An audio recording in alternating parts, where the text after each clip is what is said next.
very pleased to announce Julie and her daughter Phoenix. They're going to come up here and say a few things. Can we get a round of applause for them, please? You have to speak closer. Sorry, my voice is really already bad, and now I've been chanting and yelling for about an hour. So don't forgive me, Julie. This is my daughter Phoenix here. You might say I'm a fairly new patriot to this cause. To give you a ballpark figure, in 7 days and a half, I've gone from being called mother, sister, aunt, to threat to society and mass murder. Oh my God. So, like everybody else, at the beginning of this, I felt maybe it's true. Maybe they do have a problem, and this sounds really, really scary. And I am considered to be high risk from the trait. For those who don't know that, that's just how I breathe. So at first we were very cautious.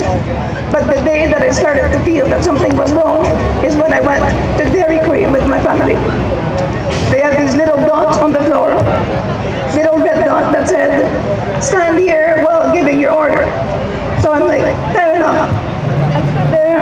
And I yelled to the lady, can't be really heard. I said, I'd like a number one combo, please. She says, okay, come here and pay. I know. I said, I'm 6 inches away from you. This is not normal. This is not good. Then that same night, a friend of mine, she called me and said, I have to tell you a bit about her. She's just had twin babies. They're 2 months old. During her pregnancy, she found out she had aggressive breast cancer. Of course, during the lockdown, they would not operate on her. So when her babies were born, she was supposed to be operated upon this. The oncologist said to her, if she had been operated then, she would have had 92% chances of recovery. She's dying. She is dying. She's going to leave 2 little babies. Orphan children. Because of a lack of treatment, she could not get her treatment. No. This is further enhanced for me because last night, or 2 nights ago, I'm sorry, a friend of mine, her son passed away from an aneurysm because in Collingwood Hospital, they refused to let him in without a mask. That's the way. This boy is 27 years old. My oldest kid is 27.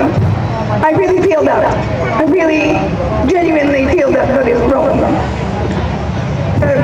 So this gent today, when I got here, this gent TV says to me, can I ask you on the camera why you are here? Well, here's why I'm here. I'm appalled. I am appalled at the way that people are taking this and not revolting. Why there is not civil unrest. Civil unrest. I don't understand. I went to the Tim Hortons this morning right here down the road. The man there said, don't go inside. There's not a buffer. Now, I'm not from here. I didn't understand bathrooms here are all closed. I'm like, well, we just camped here. Right? He looks at me and he says, aren't you worried about your kids? They're all standing there. I'm like, no, they've been all over Toronto, everywhere. They're touching all the stuff there, right? And he started to berate me. So I said, hold on a moment. Are you not tired? How come the population is not tired of sitting there and taking this? There has been many instances in history where there's been things much more horrible than this lie that we are being fed. Yet, here we are, nobody is saying anything. People sit there and go, oh, no, it's okay, it's fine. This is what we do. This guy said to me this morning, I said, why do you wear a mask? You are standing outdoors in front of a window to order your food. He goes, that's how it goes, lady. I said, pardon me, what do you mean that's how it goes? That's how things are. And if you don't like it, he says, you can go to the States. Oh yeah, because that's totally sensical.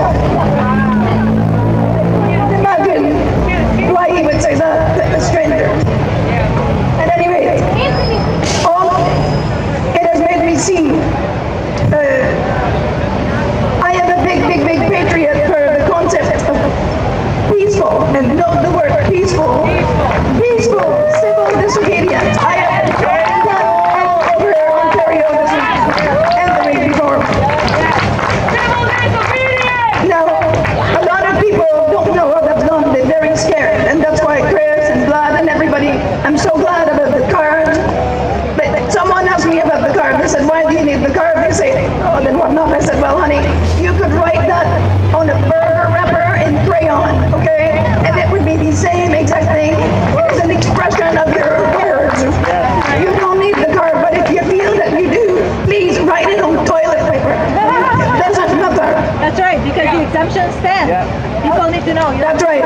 But the most important thing that I've seen, because I don't know if everybody's heard it today here, but I'm a mother of 9. That's right, 9. And I have said to my kids, you will not be growing up oppressed. So my main objective has been to teach my kids how to react when people ask you that you must wear a mask. Throughout all of that, my friends have said, wow, that's a great idea. You should educate other people. So if I have a volunteer, I'm going to show you how I do it with my kids. It's a little role-playing game. It's pretty cool. Anybody? Good.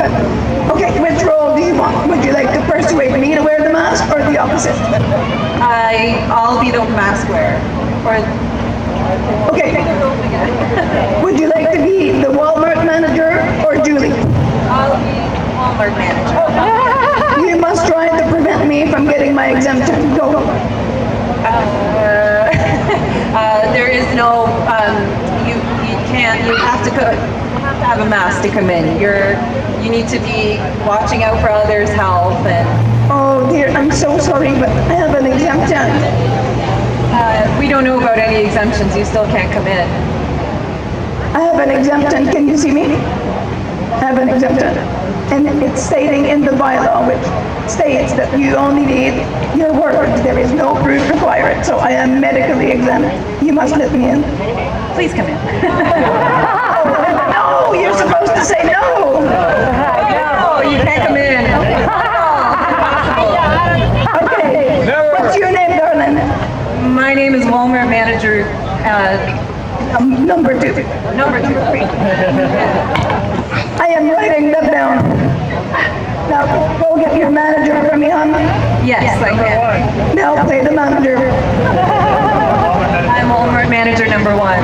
Hello, my dear. I am medically exempt, and I must be given access to your store. Am I supposed to say no? Yeah, you're supposed to say no. Oh, okay. You have to prevent me from getting in. Yeah, you definitely can't come in still. I'm ignorant to all the bylaws. I haven't read a single word of them. You can't come in. Okay, well, I am exempt.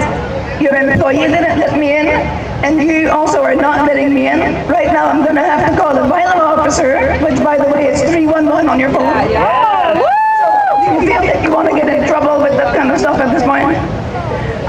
I think they're going to be on my side. And they won't allow you to come in also. Okay, so for your reference, right now, I'm going to call the bylaw officer, and he's going to come and he's going to say that you must, and if he doesn't, here's the real kicker. Guys, if this bylaw officer is also against me, I can totally walk away, but then I'm going to go home and I'm going to call the Human Rights Commission, and I'm going to say they are not letting me in, and I am disabled, and I demand my rights not be violated. So this is how I teach my kids. This is how you should teach your kids if you want to. It is an awesome, awesome teaching tool. Upon this, my daughter Phoenix also has been coming to the protest, and she has to say about the kids and how they are affected, and I'm going to give her the mic now that I've exerted all over the place. Thank you.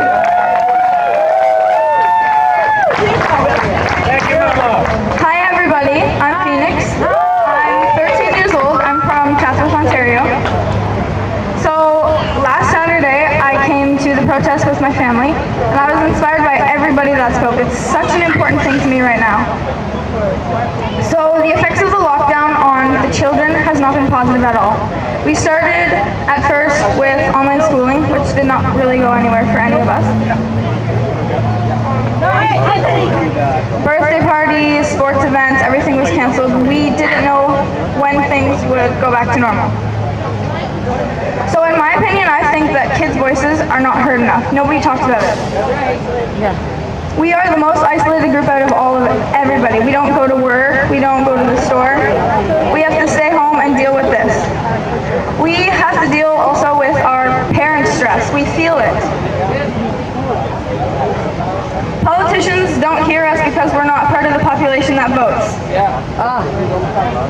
Mental health on kids right now is a real issue. Everybody says, "Oh, you don't know what depression is." Talk to me when you're an adult and you have real problems. Oh my God, wow. Sorry. What is a real problem? Sorry, I'm not trying to explain yourself to your parents how you feel and they just turn you away. Sorry. Okay, right to your lips, right to your lips.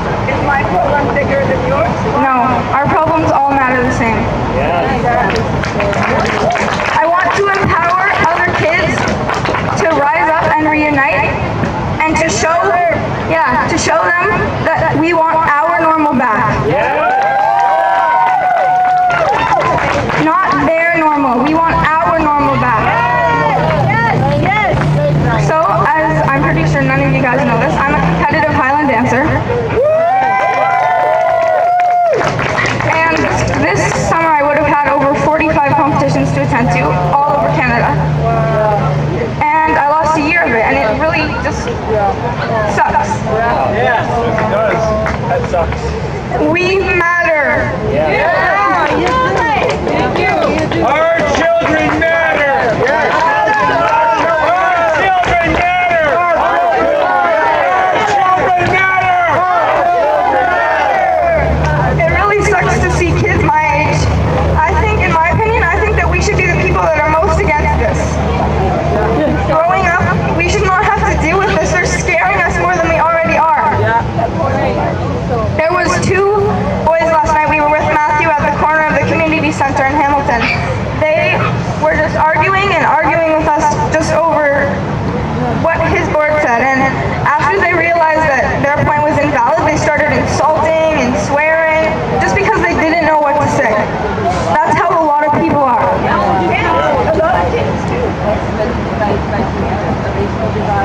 I just want to say to every kid, I don't know how far my message will get. I'm here for you. I want you to reach out to me personally. I will be here for you no matter who you are. Even if you're an adult, I'm here for you. I care.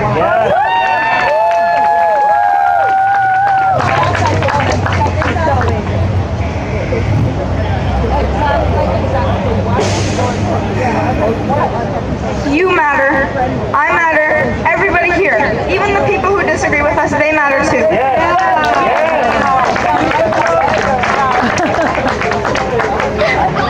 We are the future. Don't muzzle us. Thank you, everybody here. Thank you so much, Phoenix. You did a wonderful job. Everybody, round of applause for this young patriot here. Thank you. Next up, we're going to have the one and only Chris Guy. He's another organizer from the Toronto event that was gracious enough to come down here, help us, and